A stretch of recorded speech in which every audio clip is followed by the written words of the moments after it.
भूतिया हवाई अड्डा रात का समय था और एक हवाई अड्डा वीरान सा पड़ा था।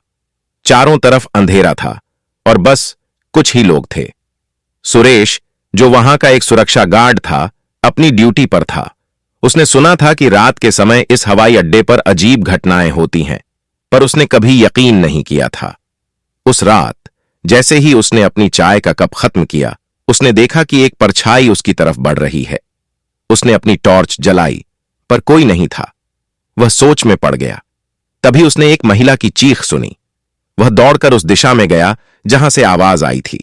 वहां कोई नहीं था, पर जमीन पर खून के धब्बे थे। सुरेश का दिल जोर से धड़कने लगा। उसने अपने साथी गार्ड को बुलाया, पर वह भी कहीं नजर नहीं आ रहा था।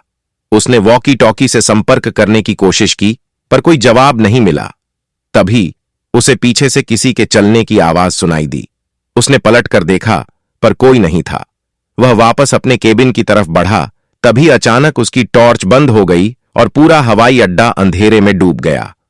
सुरेश ने अपनी जेब से फोन निकाला, पर फोन भी काम नहीं कर रहा था।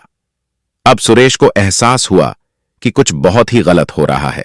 तभी उसने देखा कि एक पुरानी महिला सफेद साड़ी में हवाई अड्डे की लाभी में खड़ी है। उसकी आंखें सुरेश को घूर रही थीं। सुरेश ने डर के मारे पीछे हटने की कोशिश की, पर उसके पैर जाम हो गए। वह महिला धीरे धीरे उसकी तरफ बढ़ने लगी। सुरेश ने जोर से चीखने की कोशिश की, पर उसकी आवाज नहीं निकल रही थी। अचानक सब कुछ सामान्य हो गया। रोशनी वापस आ गई, टॉर्च जलने लगी और फोन भी काम करने लगा। पर सुरेश ने उस महिला को कभी नहीं भुलाया। बाद में उसे पता चला कि कई साल पहले एक विमान हादसे में कई लोग मारे गए थे और उस हादसे में वही महिला भी शामिल थी। उस रात के बाद सुरेश ने हवाई अड्डे की नौकरी छोड़ दी, पर वह अनुभव उसके जीवन भर के लिए एक डरावनी याद बनकर रह गया। अगर आपको और ऐसी कहानियां या जानकारी चाहिए तो बताएं।